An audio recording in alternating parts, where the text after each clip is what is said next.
आयु का पैमाना वर्ष नहीं, बल्कि वो चीज़ है जिसे हम अक्सर नज़रअंदाज कर देते हैं। स्वर साधना। स्वर साधना से हम बढ़ा सकते हैं प्राणवायु। श्वास प्रश्वास को ही स्वर कहते हैं। स्वर ही सांस है, सांस ही जीवन का प्राण है और प्राण का निरंतर चलना ही जीवन है। मानव शरीर पंच तत्व से बना हुआ है। यह ब्रह्मांड का ही एक छोटा स्वरूप है।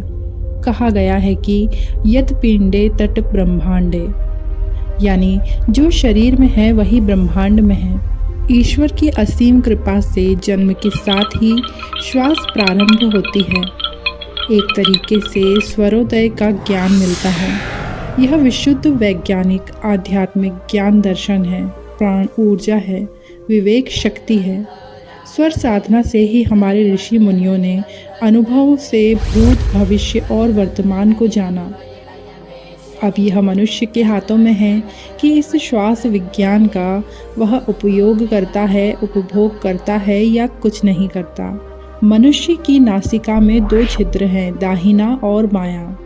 दोनों छिद्रों में से केवल एक छिद्र से ही वायु का प्रवेश और बाहर निकलना होता है। दूसरा छिद्र या तो मंद चलता है या फिर बंद रहता है।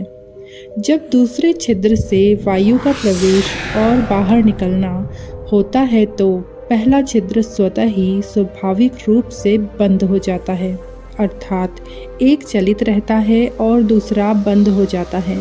इस प्रकार वायु वेग के संचार की क्रिया श्वास प्रश्वास को ही स्वर कहते हैं। स्वर ही सांस है, सांस ही जीवन का प्राण है।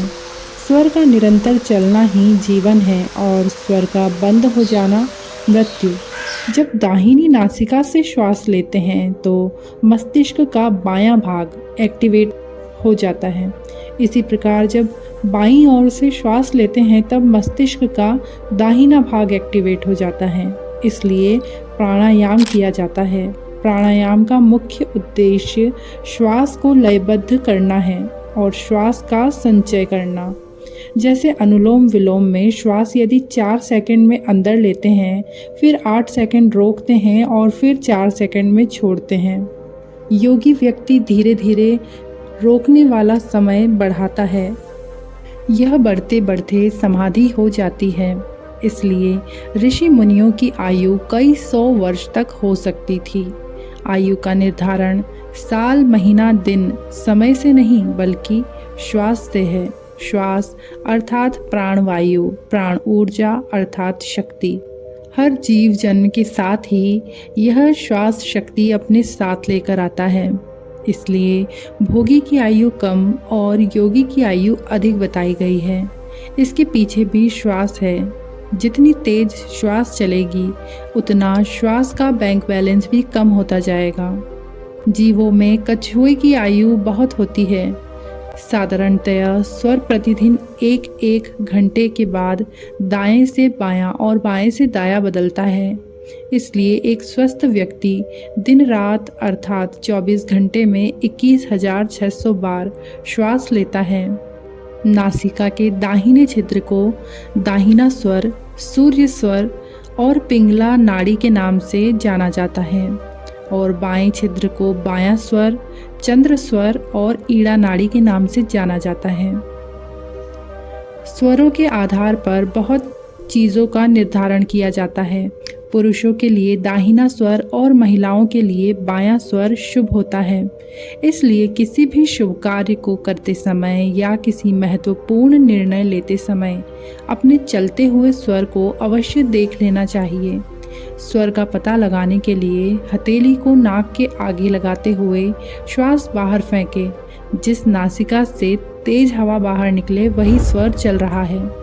कभी कभी दोनों छिद्रों में वायु प्रवाह एक साथ निकलना प्रारंभ हो जाता है, जिसे सुषुम्ना नाड़ी स्वर कहते हैं। इसे उभय स्वर भी कहते हैं, लेकिन ऐसा बहुत कम समय के लिए होता है।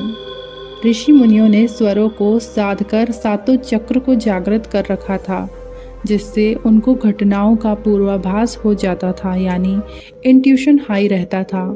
यह दिव्य लोग व्यक्ति देखकर ही उसके भूत भविष्य और वर्तमान को देख लेते हैं। सुबह उठते समय यदि दाहिना स्वर चल रहा हो तो आप दाहिने पैर को बढ़ाकर उतरें और यदि बायां चल रहा है तो बाएं पैर से पहले उतरें। बायां स्वर यानी चंद्र स्वर में सभी प्रकार के स्थिर, सौम्य और शुभ कार्य करने चाहिए। यह स्वर साक्षात देवी स्वरूप है। यह स्वर शीतल प्रकृति का होने से गर्मी और पित्त जनित रोगों से रक्षा करता है। दाहिना स्वर यानी सूर्य स्वर में सभी प्रकार के चलित कठिन कार्य करने से सफलता मिलती है। यह स्वर साक्षात शिव स्वरूप है। उष्ण यानी गर्म प्रकृति का होने से सर्दी, कफ जनित रोगों से रक्षा करता है। इस स्वर में भोजन करना, औषधि बनाना, विद्या और संगीत का अभ्यास आदि कार्य सफल होते हैं। दोनों स्वर चलना यानी सुषुम्ना स्वर साक्षात काल स्वरूप है। इसमें ध्यान धारणा, समाधि, प्रभु स्मरण और कीर्तन श्रेयस्कर है। अब एक बात समझ लीजिए, जब भी आपकी सुषुम्ना स्वर चल रहा हो उस समय अपने ईश्वर का नाम ध्यान अवश्य करें। श्वास को अंदर खींचने को पूरक, श्वास रोके रखने को कुंभक तथा श्वास को बाहर निकालने की प्रक्रिया को रेचक कहते हैं। आसन तथा वज्रासन से भी स्वर परिवर्तन हो सकता है। कई ऐसे प्राणायाम हैं जिनको करने से स्वर को परिवर्तित किया जा सकता है, जैसे कि अनुलोम विलोम, नाड़ी शोधन प्राणायाम, पूरक, रेचक, कुंभक आसन तथा वज्रासन से भी स्वर परिवर्तन होता है। स्वर परिवर्तन करने के लिए जब भी प्राणायाम किया जाए तब मुंह बंद होना चाहिए। नासिका से स्वर साधना करें। नियमित रूप से प्राणायाम करना लाभदायक होता है। श्वास कितनी कीमती है यह योग के प्रमुख ग्रंथ हठ योग प्रदीपिका के इस सूत्र से समझा जा सकता है।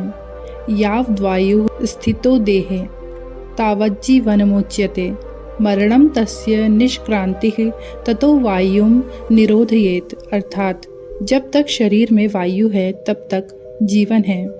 वायु का निष्क्रमण या निकलना ही मरण है। अतः वायु का निरोध करना चाहिए यानी उस पर नियंत्रण करना चाहिए। यही कारण है कि योग में साधक को नाड़ी शोधन, शीतली, उज्जाई, कपालभाति, भस्त्रिका, बाह्य और भ्रामरी आदि प्राणायाम विधियों के द्वारा श्वास पर नियंत्रण के गुण सिखाए जाते हैं। यही नहीं, आधुनिक विज्ञान प्रमाणित करता है कि गहरी सांस लेने से पेट, पीठ समेत शरीर की मांसपेशियां अनुकूल रहती है, जिससे मेरुदंड अर्थात रीढ़ की हड्डी में होने वाले खिंचाव से बचा जा सकता है। गौतम बुद्ध ने भी आज से लगभग 2500 साल पहले ध्यान तथा श्वास के इस विज्ञान का महत्व बताया था। श्वास विज्ञान विश्व में एकमात्र भारत की खोज है। आज भी हमारे ऋषि मुनियों द्वारा इसका प्रयोग किया जाता है। कहा जाता है कि हिमालय में अवस्थित अनेकानेक महात्मा हजारों वर्ष की आयु वाले सिद्ध पुरुष हैं।